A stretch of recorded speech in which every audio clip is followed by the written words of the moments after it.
आज केले चकल्या मस्तपैकी बघा.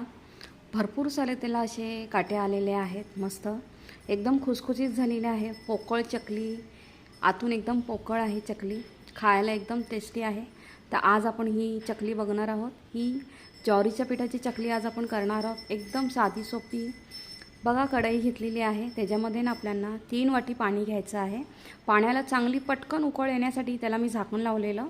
आता झाकण काढून बघा, त्याच्यामध्ये आपण घरचे मसाले ॲड करायचे.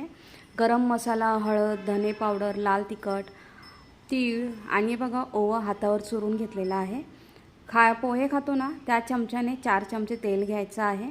आणि बघा आता 3 वाटी ज्वारीचं पीठ घेतलेलं आहे. त्याला चांगली उकळ काढायची त्याची. हे बघा, मीठ टाकायला विसरली म्हणून आता मी वरूनच टाकते आहे.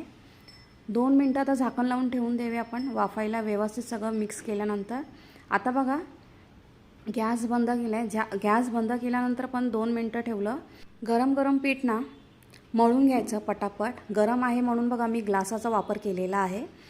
आणि ग्लासाने पीठ मळून झाल्यानंतर हाताने चांगलं त्याला मळून पीठ घ्यायचं.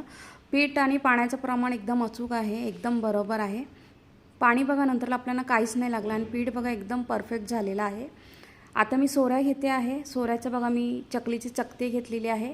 ती जास्त काटेरी असते ना ती साईड खालच्या बाजूला ठेवायची आणि मऊ साईड असते ती आतल्या बाजूला ठेवायची. छान असं त्याच्यामध्ये बघा सोऱ्यामध्ये पीठ भरून मस्त अशी चकली, काटेदार चकली आपल्या तयार होतात. तुम्ही तर पीठ चांगलं भागवलं ना की चकल्या एकदम सुंदर होतात. पीठ मळत होते ना तेव्हाच एका बाजूला तेल ठेवलं होतं तापत. तर आता तेल बघा चांगलं असं कडकडीत झालेलं आहे गरम. चकली बरोबरच ती अशी वर आली पाहिजे आणि चकली लगेच पलटी करायची नाही. ते जर बबल्स तेलाचे थोडे कमी झाले ना बुडबुडे की आपल्याला चकली उलटायची आहे. नंतरला अजून त्याचे बुडबुडे कमी झाले ना चकली अशी बघा तेलामध्ये तवंगते चांगली अशी.